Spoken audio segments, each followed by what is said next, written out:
नमस्कार, good afternoon. 91.9 friends FM. मैं हूं अनिमेश और मैं जैसे कि आपको वादा किया था, आज हमारे साथ हमारे एक स्पेशल गेस्ट संडे आफ्टरनून जुड़ने वाले हैं। उनके साथ ढेर सारी बातें होने वाली है। फिर बता दूं कि कल एक बहुत ही बड़ा इवेंट जो है कोलकाता शहर में होने वाला है। बातें हो रही है आनंदोलोक शॉर्टकट शॉर्ट फिल्म कॉन्टेस्ट की।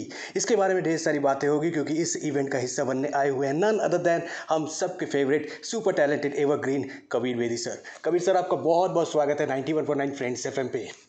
Thank you so much. I wish my friends and admirers on 91.9 Friends FM all the best and my delight at being able to speak to all of them.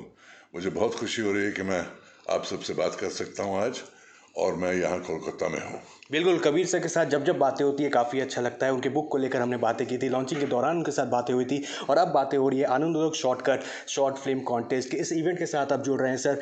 10 best short films को screening की जाएगी, film makers को felicitate किया जाएगा। How you feeling sir and what you want to say about this event? Event तो बहुत ही अच्छा है। I am very happy this contest is being held by the ABP group and Anand Lok because filmmakers want to be seen. Absolutely. It's very important that their work gets seen. And there's so much talent in especially in Bengal because this is the home of some great cinema. And for them to get a platform और एक पुराने theatre में ये film दिखाई जाए तो एक बहुत तसल्ली मिलती है लोगों को कि उन्होंने मेहनत भी की, उनकी फिल्म्स अप्रिशिएट भी की गई और अवार्ड भी की जा रही हैं। तो मुझे इस बात की बहुत खुशी है कि ऐसा इनिशिएटिव लिया गया है क्योंकि ऐसे इनिशिएटिव से नए फिल्म मेकर्स उभर आते हैं। बिल्कुल सर, और इस इवेंट के बारे में और भी आपको बता दूं कि आनंदलोक शॉर्टकट शॉर्ट फिल्म में कॉन्टेस्ट जो है वो कल प्रिया में स्क्रीनिंग इसकी होने वाली है। 10 बेस्ट शॉर्ट फिल्म्स को वहाँ पे स्क्रीन किया जाएगा। कबीर सर, शॉर्ट फिल्म्स की जब बातें होती है तो मेरे दिमाग में ख्याल आ रहा है, हमने हमने नॉर्मली मूवीज़ जो देखी है वो 3 घंटे की मूवी होती है, 2.5 घंटे की मूवी होती है। एक शॉर्ट फिल्म में पूरी स्टोरी दिखाना कितना चैलेंजिंग, कितना डिफिकल्ट होता है? बहुत डिफिकल्ट है क्योंकि कम शब्दों में, कम फुटेज में कहानी सबको दिखाना और समझाना ये आसान नहीं है। मैंने भी अपना करियर एक किस्म की शॉर्ट फिल्म्स के साथ शुरू की थी। I used to make advertising films Lintas और ओगलरी के लिए। तो मैं जानता हूँ कि शॉर्ट फिल्म्स में मैसेज का प्रसारण करना इतना आसान नहीं है। बिल्कुल। और जितनी फिल्म शॉर्ट होती है उतनी मुश्किलें बढ़ती जाती हैं, लेकिन टैलेंट और जीनियस इसी में है कि आप ये कर पा सकते हैं। कबीर सर, आप हमेशा से हम सबके फेवरेट रहे हैं, तो आपके साथ जब बातें हो रही है करियर को लेकर, जब आपने बातें की तो मैं थोड़ी सी पास्ट की बातें करना चाहूँगा। ऑल इंडिया रेडियो की हम बातें करना चाहेंगे। अभी मैं बैठकर आपके साथ बातें कर रहा हूँ, एक वक्त था जब आपने बीटल्स के साथ बातें की थी, द बीटल्स के साथ कुछ अगर हमारे साथ मेमोरीज शेयर करें सर।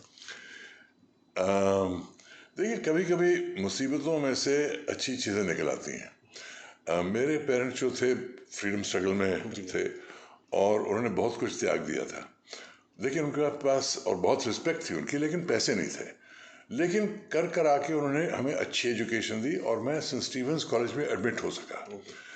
लेकिन उनके पास सेंट स्टीवेंस के लिए पैसे नहीं थे, तो मुझे उस वक्त काम करना पड़ा। I had to work my way through college. तो ऑल इंडिया रेडियो के साथ मैंने काम शुरू किया। इसी दौरान 2-3 साल बाद बीटल्स आए मनीला से on the way to London और मैंने अपने बॉस से कहा कि मुझे मौका दीजिए, मैं इनको इंटरव्यू करता हूँ। कैसे करेंगे, पूरी प्रेस उनके पीछे पड़ी है, आप कब रिपोर्टर क्या जानते हैं। मैं कोशिश करता हूँ, आप टेप रिकॉर्डर तो दीजिए, परमिशन दीजिए। तो अब कैसे मैंने ये इंटरव्यू हासिल किया थ्रू द मैनेजर ब्रायन एप्स्टाइन। कुछ दबाव डाला मैंने कि ये सरकारी मामला है, बीटल्स को बहुत तकलीफ होगी।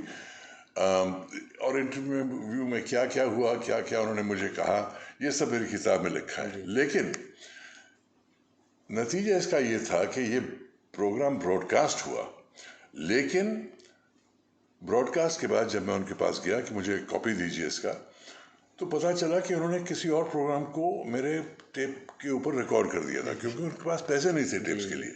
और बैकरूम बॉयज उनको कोई समझ नहीं थी कि बीटल्स इंटरव्यू क्या चीज़ है, तो उसको इरेज कर दिया। मुझे इस बात का इतना दुख हुआ कि रेडियो छोड़ के मैं सोचा मैं अपना नया करियर शुरू करता हूँ और बम्बई की तरफ निकल पड़ा। 700 रुपये मेरी जेब में थे। तो कभी कभी मुसीबतों में से अच्छी चीज़ें निकल आती हैं। बिल्कुल सर, वो मौका जो है वो मिला, उसके बाद आप मुंबई आए, और मुंबई में हम सब जानते हैं उसके बाद क्या हुआ, वो सब कुछ हमारे सामने है।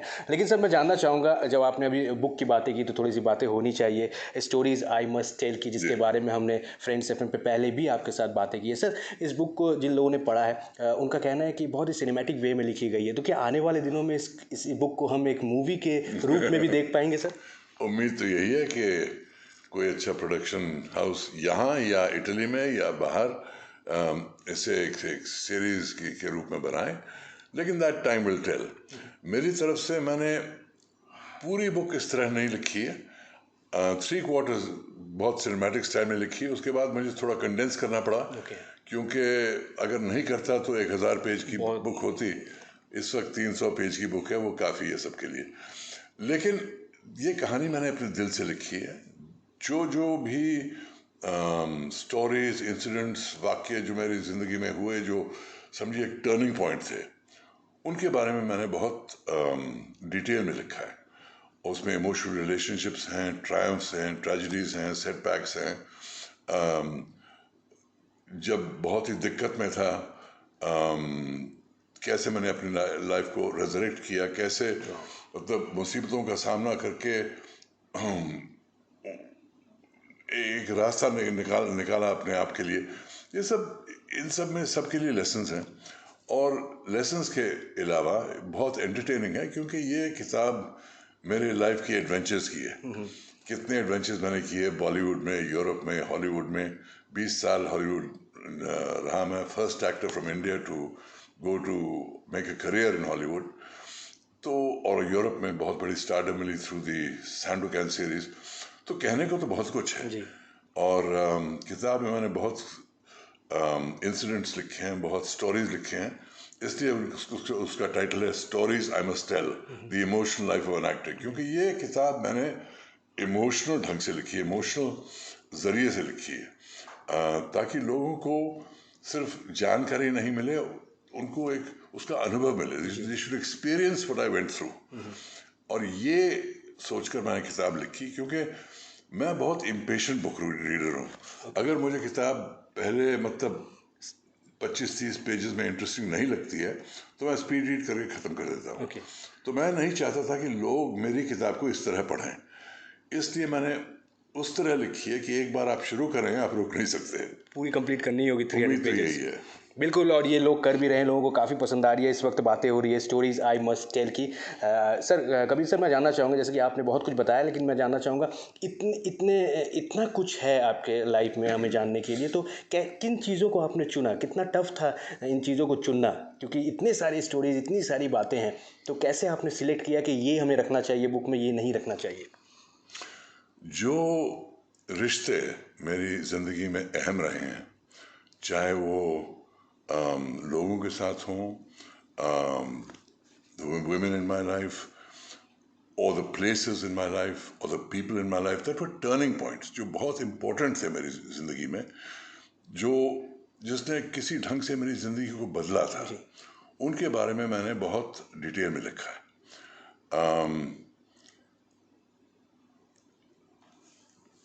लोग जानना चाहते हैं क्या हुआ, लेकिन लोग एंटरटेन भी होना चाहते हैं, इसलिए मैंने इस तरह लिखा है कि सीन्स आर ऑलमोस्ट सिनेमैटिक, कि जैसे आप वहाँ कमरे में बैठे हैं और डायलॉग सुन रहे हैं।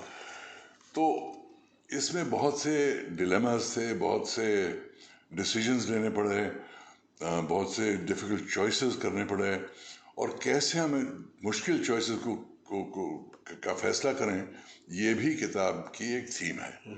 और मुझे उम्मीद है कि मेरी ज़िंदगी से लोग भी कुछ जान जाएं कि अगर ऐसे सिचुएशंस में अपने आप को पाते हैं तो कैसे उसका वहाँ से रास्ता निकल सकता है, सिचुएशन बदल सकती है और अच्छी चीज़ें हो सकती हैं। बिल्कुल, ये सब कुछ जानने के लिए आपको इस बुक को पढ़ना होगा, स्टोरीज आई मस्ट टेल की मैं बातें कर रहा हूँ। वैसे कबीर सर, मैं एक अपनी तरफ से एक सवाल आपसे पूछना चाहूँगा।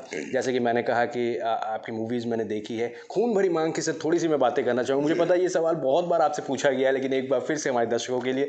सर जब मैंने इस मूवी को देखी, जब मैं देखता हूँ, मेरी डॉटर जो है वो 7 ईयर्स की है, उसने भी कुछ दिन पहले इस मूवी को देखी। सर हमें गुस्सा आ गया सर आपको देखकर, आपके किरदार को देखकर। वो इतना नेगेटिव ऐसा किरदार था कि लोगों को बहुत गुस्सा आया। तो आपने जब इस किरदार को किया, आपको कैसा रिएक्शन मिला था? अगर कुछ पुरानी बातें हमारे साथ शेयर करें। बहुत से लोग मुझसे बहुत डर गए थे और मैं ये अपनी सफलता मानता जी हूँ, बिल्कुल। क्योंकि इस फिल्म में हीरो विलन बन जी। जाता है। इसके पीछे कहानी भी है। मैं अमेरिका में था उन दिनों में, और टॉम सेलेक के साथ मैं हवाई में शूटिंग कर रहा था। और शाम को जब मैं लौटा, होटल के कमरे में बैठा था, सूरज ढल रहा था, व्यू एडमायर कर रहा था, और फ़ोन बजा। मैंने फ़ोन को उठाया। उन दिनों में मोबाइल नहीं हुआ करते थे। फ़ोन को उठाया, राकेश रोशन था। और राकेश को मैं जानता था, पहले से हमने एक पिक्चर भी की थी। तो उसने कहा, कबीर मैं चाहता हूँ कि तुम एक बॉलीवुड फिल्म करो, तुम हीरो है इस पिक्चर के। तो मैंने कहा क्या हुआ, बॉलीवुड में सारे हीरो स्ट्राइक पे हैं कि मुझे आप यहाँ हवाई में बुला रहे हैं? उसने कहा नहीं, ये कहानी ऐसी है कि हीरो जो है विलन बन जाता है और कोई हीरो करने को तैयार नहीं। और अगर मैं पहले से किसी विलन को डालूं तो कोई पता ही है कि ये विलन सरप्राइज ही नहीं है, जी। तो तुम ही कर सकते हो ये। तो मैंने कहा ठीक है, मैं आता हूँ, लेकिन एक बात, हीरोइन कौन है? कहे रेखा। रेखा का नाम सुन के मैं फौरन राजी हो गया, क्योंकि उन दिनों में रेखा बिल्कुल एट द टॉप थी। नेशनल अवार्ड जीत चुकी थी, अच्छी अच्छी पिक्चरें कर रही थी, और she was a great diva, the best and brightest in those days. तो मुझे बहुत खुशी हुई और वापस आया, पिक्चर की शूटिंग की। और नतीजा तो आपने देखा ही है कि आज तक टेलीविज़न पे दिखाई जा रही है, लोगों को अच्छी लग रही है। लेकिन खुशी की बात यह है कि मुझसे डरने के बाद कई दर्शकों ने मेरी दूसरी पिक्चरें भी देखी हैं और जानते हैं कि मैं इतना बुरा आदमी नहीं हूँ। बिल्कुल सर, आप वर्सेटाइल हैं बिल्कुल। और मैं कई किस्म के रोल करता हूँ, जिसमें हीरोज़ के रोल हैं, सपोर्टिंग रोल हैं, राजाओं के रोल, जैसे मोहनजोदारो में अभी मैंने आशुतोष गोवारिकर की फिल्म में किया था। तो मैं कई किस्म के रोल करता हूँ। यहाँ इटली में, अमेरिका में, कनाडा में, लंदन में मेरा करियर हमेशा इंटरनेशनल रहा है और आज भी इंटरनेशनल है। बिल्कुल सर, हमेशा से रहा है। और अब थोड़ी सी पास से मैं प्रेजेंट में आना चाहूँगा। Italian version of big brother की थोड़ी सी बातें कर लें सर। एक्सपीरियंस कैसा रहा वीआईपी सीजन में जब आप गए? इटालियन बिग ब्रदर एक बिल्कुल नया अनुभव था मेरे लिए। मैंने, जब उन्होंने मुझसे कहा कि आप आइए, वो शो 3 महीने से चल रहा था और 6 महीने की दौरान थी। तो मुझे लगा कि जीतने का सवाल तो है नहीं, क्योंकि तीसरे महीने में मैं आ रहा हूँ, कुछ लोग 3 महीने से वहाँ बैठे हैं। तो मैंने कहा ठीक है, एक्सपीरियंस करता हूँ कैसा लगता है कि आप मोबाइल नहीं है, कोई नेट नहीं कांटेक्ट है। दुनिया के साथ नहीं है, कंप्लीटली आइसोलेटेड हैं हम। अपना खाना बनाना पड़ता है, अपनी बेड बनाने पड़ते हैं, अपनी लॉन्ड्री करनी पड़ती है, और 24 आवर सर्वेलेंस। यहाँ तक कि बाथरूम में भी कैमराज हैं। वो ब्रॉडकास्ट नहीं करते, लेकिन कहते हैं for security we must have cameras even in the bathroom. तो चाहे ब्रॉडकास्ट हो ना हो, आप जानते हैं कि बाथरूम में भी कोई देख रहा है। जी, तो ये नहीं पता था सर, ये दर्शकों को नहीं पता था जी। तो अब जब मैं वहाँ पहुँचा, दो बातें थी जिससे मुझे काफ़ी तकलीफ थी। एक तो सब इटालियन बोल रहे थे, क्यों इटालियन में, इटालियन में बोलता हूँ, लेकिन वो सुविधा नहीं इटालियन में जैसे कि मेरी हिंदी में या अंग्रेज़ी में। तो उन सब का सामना करना, उन सबको समझ, सब अपने रीजनल डायलेक्ट में बोलते थे, तो सबको समझना, सबको जवाब देना, ये काफ़ी मतलब मुश्किल था, लेकिन इम्पॉसिबल नहीं था। बट एक दिक्कत थी, क्योंकि हमेशा मुझे इटालियन में सोचना पड़ता था, एक्सप्रेस करना पड़ता था। दूसरी बात, इस घर में बहुत खूबसूरत लेडीज थी, बहुत कमाल के नौजवान थे जो दिन भर बॉडी बिल्डिंग करते रहते थे, और इस घर में कैंप्स बन जाते हैं। अब अगर आप इनसे बात करें तो वो नाराज हो जाएंगे, उनसे बात करें तो ये नाराज, फिर आपकी बुराई आपके पीठ पीछे करते हैं। तो कैसे इनकी पॉलिटिक्स से गुजरना, ये भी एक लर्निंग एक्सपीरियंस था मेरे लिए, सीखना पड़ा। लेकिन इसमें से मुझे दो तीन बहुत अच्छे दोस्त मिले, दो तीन प्रॉब्लमेटिक लोग भी दिखे, जी। क्योंकि हर, ये समझिए एक सोशल एक्सपेरिमेंट है, एक एक प्रेशर कुकर है, ये समझिए एक 5 स्टार जेल है। आप कहीं जा नहीं सकते, आप किसी के साथ कांटेक्ट नहीं है। अम, खाना अच्छा अपना अपना बना लेते हैं, इंग्रेडिएंट्स अच्छे देते हैं, सब कुछ खुद करना पड़ता है, लेकिन आप कहीं जा नहीं सकते, किसी रिश्तेदार या दोस्त के साथ कांटेक्ट नहीं रख सकते, तो इट्स अ आइसोलेटेड फीलिंग। और दूसरी बात, जब मैं घर से निकला तो एक सेंस ऑफ डिसओरिएंटेशन हो जाती है। असली जिंदगी कुछ अजीब सी लगती है, जी। क्योंकि जब आप 3 महीने के लिए बिल्कुल बंद हैं एक घर में, जहाँ लाइट्स हमेशा हैं, वो लाइट्स को 3-4 घंटे के लिए बुझा देते हैं, बाकी एवरीथिंग इज ब्राइटली लिट, और हमेशा आपका दिमाग सिर्फ इन लोगों की बातों में मिला हुआ है। तो जब आप निकलते हैं तो असली जिंदगी नकली लगती है। नकली लगती है, मतलब ये अजीब लगती है, समझिए, नकली नहीं, अजीब लगती है। आते ही मुझे अपने फोन का आपने चेक किया? पिन याद नहीं, कंप्यूटर में मेमोरी बदल जाती है। लोगों के नाम मुझे याद नहीं थे, बिल्कुल जैसे एक सोशल एक्सपेरिमेंट में किसी को आपने आइसोलेट किया हो, तो अजीब सी चीज़ें होने लगती हैं। तो मेरे लिए बहुत अच्छा अनुभव रहा। मुझे सबसे बड़ी एडवांटेज ये थी कि लोगों ने मुझे सैंडोकैन सीरीज में देखा, कई सीरीज में देखे इटली में, मुझे इटली का हाईएस्ट सिविलियन अवार्ड भी मिल चुका है। लेकिन निकलने के बाद मैंने रियलाइज किया कितने लोग इस प्रोग्राम को देखते हैं, क्योंकि सड़कों पे हर तीसरा आदमी पहचानता है, ऊंचे के छलांगे मारने लगता है, ओ सैंडोकैन सैंडोकैन। पहले भी सैंडोकैन था, लेकिन समझिए 3-4 साल पहले हर 10वां आदमी मुझे पहचानता था अगर मैं गुजर रहा हूँ। अब हर दूसरा तीसरा आदमी पहचानता है, कि वो सब देखते हैं। तो इसके एडवांटेज भी बहुत थे, और डिफ़िकल्टी मेंटल साइकोलॉजिकल थी, लेकिन ऑन द होल मुझे ये बहुत अच्छा एक्सपीरियंस लगा, और इसका अनुभव मैं ज़िंदगी भर याद रखूँगा। कबीर सर, मैं आखिरी 3 सवाल आपसे पूछना चाहूँगा। 1970 से लेके 2022 तक की बातें करें, इतने फिल्मी करियर की आपकी बातें करें, ये इतने लैंग्वेजेस की, इतने कंट्रीज़ में आपने मूवीज़ किए, तो कितना कुछ बदलाव आपने देखा है? अगर हम बॉलीवुड की बातें करें, अगर हम रीजनल सिनेमा की बातें करें, इंडियन सिनेमा की बातें करें, कितना कुछ बदलाव आप देख रहे हैं? बहुत कुछ बदलाव हुआ है। सबसे बड़ा बदलाव तो टेक्नोलॉजिकल हुआ। उन दिनों में फिल्म हुआ करती थी, आजकल सब कुछ डिजिटल हो गया। उन दिनों में एडिटिंग का मतलब था कैंची से लेके फिल्म काटते थे, ज्वाइन करते थे, 2 फ्रेम मिस करते थे। तो टेक्नोलॉजी तो बहुत ही बदली है, उसके साथ साथ लोगों की काबिलियत भी बदली है। बहुत से अच्छे फिल्म मेकर्स उभर आए हैं, और उनमें से आजकल इट्स नो लॉन्गर, जैसे थिएटर में आप एक्टर को डायरेक्ट करते हैं, it's no longer just about directing actors, it is also about the use of colour, the use of light, the use of digital technology to enhance the film. तो ये रहा है, और मुझे लगता है कि फिल्म देखने के माध्यम भी बहुत ही बदले हैं इन सालों में। उन दिनों में फिल्म था, टेलीविज़न था, उसके बाद वीडियो आया, उसके बाद इंटरनेट आया, अब स्ट्रीमिंग सर्विसेज शुरू हो गए हैं। तो देखने के माध्यम वाकई बहुत बढ़ गए हैं, और उसके साथ साथ फिल्म मेकर्स के लिए बहुत सी अपॉर्चुनिटीज़ बढ़ गई हैं। जैसे कि हमारे देखिए अमेज़ॉन, नेटफ्लिक्स, वूट, HBO वगैरह, अगर आप देखें तो इंडिया में खास करके कई डायरेक्टर्स ऐसे थे, जैसे मेरा दोस्त सुधीर मिश्रा, जो बहुत मुश्किल से अपनी फिल्म फाइनेंस करते थे।